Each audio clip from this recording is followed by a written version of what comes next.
Chapter 41. The first week of their return was soon gone. The second began. It was the last of the regiment's stay in Merton, and all the young ladies in the neighbourhood were drooping apace. The dejection was almost universal. The elder Miss Bennets alone were still able to eat, drink, and sleep, and pursue the usual course of their employments. Very frequently were they reproached for this insensibility by Kitty and Lydia, whose own misery was extreme, and who could not comprehend such hard-heartedness in any of the family. "Good heaven! What is to become of us? What are we to do?" would they often exclaiming the bitterness of woe. "How can you be smiling so, Lizzie?" Their affectionate mother shared all their grief. She remembered what she had herself endured on a similar occasion 25 years ago. "I am sure," said she, "I cried for 2 days together when Colonel Miller's regiment went away. I thought I should have broken my heart." "I am sure I shall break mine," said Lydia. "If one could but go to Brighton," observed Mrs. Bennet. "Oh, yes, if one could but go to Brighton, but Papa is so disagreeable. A little sea-bathing would set me up forever.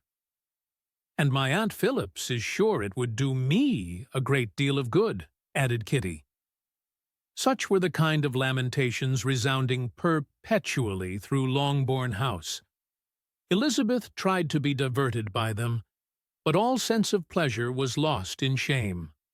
She felt anew the justice of Mr. Darcy's objections, and never had she been so much disposed to pardon his interference in the views of his friend. But the gloom of Lydia's prospect was shortly cleared away, for she received an invitation from Mrs. Forster, the wife of the colonel of the regiment, to accompany her to Brighton. This invaluable friend was a very young woman, and very lately married. A resemblance in good humour and good spirits had recommended her and Lydia to each other, and out of their 3 months' acquaintance they had been intimate too. The rapture of Lydia on this occasion, her adoration of Mrs. Forster, the delight of Mrs. Bennet, and the mortification of Kitty are scarcely to be described. Wholly inattentive to her sister's feelings, Lydia flew about the house in restless ecstasy, calling for everyone's congratulations and laughing and talking with more violence than ever, whilst the luckless Kitty continued in the parlour, repined at her fate in terms as unreasonable as her accent was peevish. "I cannot see why Mrs. Forster should not ask me as well as Lydia," said she, "though I am not her particular friend. I have just as much right to be asked as she has, and more too, for I am 2 years older." In vain did Elizabeth attempt to make her reasonable, and Jane to make her resigned. As for Elizabeth herself, this invitation was so far from exciting in her the same feelings as in her mother and Lydia, that she considered it as the death warrant of all possibility of common sense for the latter. And detestable as such a step must make her were it known, she could not help secretly advising her father not to let her go. She represented to him all the improprieties of Lydia's general behaviour, the little advantage she could derive from the friendship of such a woman as Mrs. Forster, and the probability of her being yet more imprudent with such a companion at Brighton, where the temptations must be greater than at home. He heard her attentively, and then said, "Lydia will never be easy until she has exposed herself in some public place or other, and we can never expect her to do it with so little expense or inconvenience to her family as under the present circumstances." "If you were aware," said Elizabeth, "of the very great disadvantage to us all which must arise from the public notice of Lydia's unguarded and imprudent manner, nay, which has already arisen from it, I am sure you would judge differently in the affair." "Already arisen?" repeated Mr. Bennet. "What, has she frightened away some of your lovers? Poor little Lizzie! But do not be cast down. Such squeamish youths as cannot bear to be connected with a little absurdity are not worth a regret. Come, let me see the list of pitiful fellows who have been kept aloof by Lydia's folly. Indeed, you are mistaken. I have no such injuries to resent. It is not of particular, but of general evils, which I am now complaining. Our importance, our respectability in the world, must be affected by the wild volatility, the assurance and disdain of all restraint which mark Lydia's character. Excuse me, for I must speak plainly. If you, my dear father, will not take the trouble of checking her exuberant spirits, and of teaching her that her present pursuits are not to be the business of her life, she will soon be beyond the reach of amendment. Her character will be fixed, and she will, at 16, be the most determined flirt that ever made herself or her family ridiculous. A flirt, too, in the worst and meanest degree of flirtation, without any attraction beyond youth and a tolerable person, and, from the ignorance and emptiness of her mind, wholly unable to ward off any portion of that universal contempt which her rage for admiration will excite. In this danger, Kitty also is comprehended. She will follow wherever Lydia leads, vain, ignorant, idle, and absolutely uncontrolled. Oh, my dear father, can you suppose it possible that they will not be censured and despised wherever they are known, and that their sisters will not be often involved in the disgrace? Mr. Bennet saw that her whole heart was in the subject, and affectionately taking her hand, said in reply, "Do not make yourself uneasy, my love. Wherever you and Jane are known, you must be respected and valued, and you will not appear to less advantage for having a couple of, or I may say 3, very silly sisters. We shall have no peace at Longbourn if Lydia does not go to Brighton. Let her go, then. Colonel Forster is a sensible man, and will keep her out of any real mischief, and she is luckily too poor to be an object of prey to anybody. At Brighton she will be of less importance even as a common flirt than she has been here.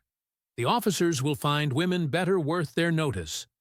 Let us hope, therefore, that her being there may teach her her own insignificance. At any rate, she cannot grow many degrees worse without authorizing us to lock her up for the rest of her life." With this answer, Elizabeth was forced to be content, but her own opinion continued the same, and she left him disappointed and sorry. It was not in her nature, however, to increase her vexations by dwelling on them. She was confident of having performed her duty, and to fret over unavoidable evils or augment them by anxiety was no part of her disposition. Had Lydia and her mother known the substance of her conference with her father, their indignation would hardly have found expression in their united volubility. In Lydia's imagination, a visit to Brighton comprised every possibility of earthly happiness. She saw, with the creative eye of fancy, the streets of that gay bathing-place covered with officers. She saw herself the object of attention, to tens and to scores of them at present unknown. She saw all the glories of the camp, its tents stretched forth in beauteous uniformity of lines, crowded with the young and the gay, and dazzling with scarlet, and, to complete the view, she saw herself seated beneath a tent, tenderly flirting with at least 6 officers at once. Had she known her sister sought to tear her from such prospects and such realities as these, what would have been her sensations? They could have been understood only by her mother, who might have felt nearly the same. Lydia's going to Brighton was all that consoled her for her melancholy conviction of her husband's never intending to go there himself. But they were entirely ignorant of what had passed, and their raptures continued, with little intermission, to the very day of Lydia's leaving home. Elizabeth was now to see Mr. Wickham for the last time. Having been frequently in company with him since her return, agitation was pretty well over. the agitations of formal partiality entirely so. She had even learnt to detect, in the very gentleness which had first delighted her, an affectation and a sameness to disgust and weary. In his present behaviour to herself, moreover, she had a fresh source of displeasure, for the inclination he soon testified of renewing those intentions which had marked the early part of their acquaintance could only serve, after what had since passed, to provoke her. She lost all concern for him in finding herself thus selected as the object of such idle and frivolous gallant rie, and while she steadily repressed it, could not but feel the reproof contained in his believing that however long and for whatever cause his attentions had been withdrawn, her vanity would be gratified and her preference secured at any time by their renewal. On the very last day of the regiment's remaining at Meryton, he dined, with other of the officers, at Longbourn, and so little was Elizabeth disposed to part from him in good humour, that on his making some inquiry as to the manner in which her time had passed at Hunsford, she mentioned Colonel Fitzwilliam's and Mr. Darcy's having both spent 3 weeks at Rosings, and asked him if he was acquainted with the former. He looked surprised, displeased, alarmed, but with a moment's recollection and a returning smile replied that he had formerly seen him often, and, after observing that he was a very gentlemanlike man, asked her how she had liked him. Her answer was warmly in his favour. With an air of indifference, he soon afterwards added, "How long did you say he was at Rosings?" "Nearly 3 weeks." "And you saw him frequently?" "Yes, almost every day." "His manners are very different from his cousin's." "Yes, very different. But I think Mr. Darcy improves upon acquaintance." "Indeed," cried Mr. Wickham, with a look which did not escape her. "And pray, may I ask?" But checking himself, he added in a gayer tone, "Is it in address that he improves? Has he deigned to add aught of civility to his ordinary style? For I dare not hope," he continued in a lower and more serious tone, "that he is improved in essentials." "Oh, no," said Elizabeth. "In essentials, I believe, he is very much what he ever was." While she spoke, Wickham looked as if scarcely knowing whether to rejoice over her words or to distrust their meaning. There was a something in her countenance which made him listen with an apprehensive and anxious attention, while she added, "When I said that he improved on acquaintance, I did not mean that his mind or his manners were in a state of improvement, but that, from knowing him better, silent, till, shaking off his embarrassment, he turned to her again, and said in the gentlest of accents, 'You, who so well know my feeling towards Mr. Darcy, will readily comprehend how sincerely I must rejoice that he is wise enough to assume even the appearance of what is right. His pride, in that direction, may be of service, if not to himself, to many others, for it must only deter him from such foul misconduct as I have suffered by. I only fear that the sort of cautiousness to which you, I imagine, have been alluding is merely adopted on his visits to his aunt, of whose good opinion and judgment he stands much in awe. His fear of her has always operated, I know, when they were together, and a good deal is to be imputed to his wish of forwarding the match with Miss de Bourgh, which I am certain he has very much at heart." Elizabeth could not repress a smile at this, but she answered only by a slight inclination of the head. She saw that he wanted to engage her on the old subject of his grievances, and she was in no humour to indulge him.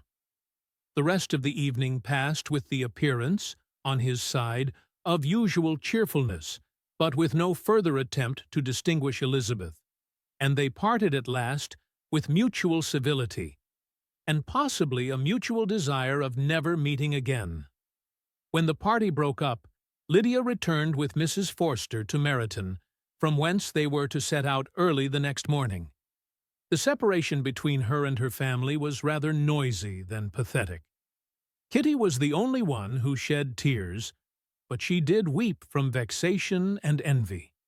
Mrs. Bennet was diffuse in her good wishes for the felicity of her daughter, and impressive in her injunctions that she should not miss the opportunity of enjoying herself as much as possible, advice which there was every reason to believe would be well attended to, and in the clamorous happiness of Lydia herself in bidding farewell, the more gentle adieus of her sisters were uttered without being heard.